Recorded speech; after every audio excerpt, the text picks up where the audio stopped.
Μάλιστα. Μάλιστα.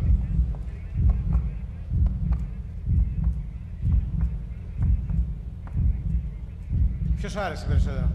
Δεν απαντώ. Δεν απάντες. Λοιπόν, να ξέρω ποιο άρεσε στον κόσμο, έτσι. Τώρα θα το Με δούμε. 69,49% νικητής. Καλύτερο γκολ της χρονιάς, Ρέφικ Τζιμπούρ. Μάλιστα. Δεν είχες. Έλα κοντά. Δεν είχες αντίρρηση, πρέπει να ήταν το πιο όμορφο, έτσι. Όλα ήταν καλά. Όλα ήταν πολύ καλά. Δεν αφήνουμε τον πρωτοφόρο να περιμένει.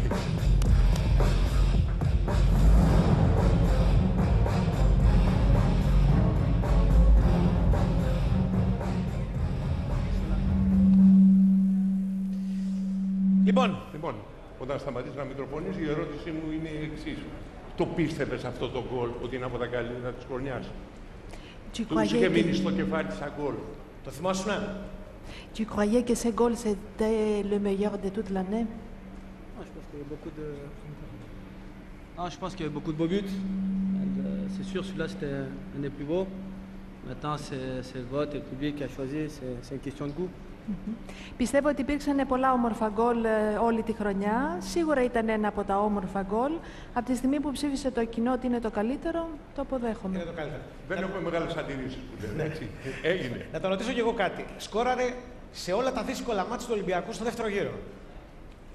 Αυτό πώς συνέβη? Συνήθως οι επιθετικοί βάζουν πολλά γκολ στις πιο μικρές ομάδες, εκεί που διευκολύνονται και περισσότερο. Αυτός πώς το κατάφερε αυτό το πράγμα φέτος? Tu as marqué deux buts dans tous les jeux difficiles de Olympiakos dans la seconde tournée.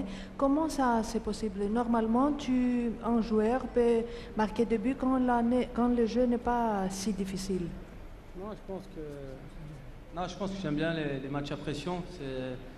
C'est plus intéressant pour un joueur de jouer les matchs à pression que les matchs qui ont peu d'intérêt. Mais voilà, c'est quelque chose que j'ai en moi et j'adore marquer dans les matchs comme ça parce que ça dégage plus d'émotion. Σίγουρα για μένα και για πολλούς άλλους ποδοσφαιριστές τα παιχνίδια τα οποία έχουν πολλή ένταση είναι πολύ καλύτερα από αυτά που δεν έχουν τόσο πολύ ενδιαφέρον. Είναι καλύτερο να σκοράρεις σε τέτοια παιχνίδια γιατί ξεσηκώνεις και περισσότερα συναισθήματα από τους φιλάθλους. Τον ευχαριστούμε. Οκ. Συγχαρητήρια. Μια ακόμα φορά. Η σημαντικότητα των αγώνων, αυτό κατάλαβα εγώ, σε κάνει να παίζεις καλύτερα. Σου λέει εμπνέομαι με αυτό.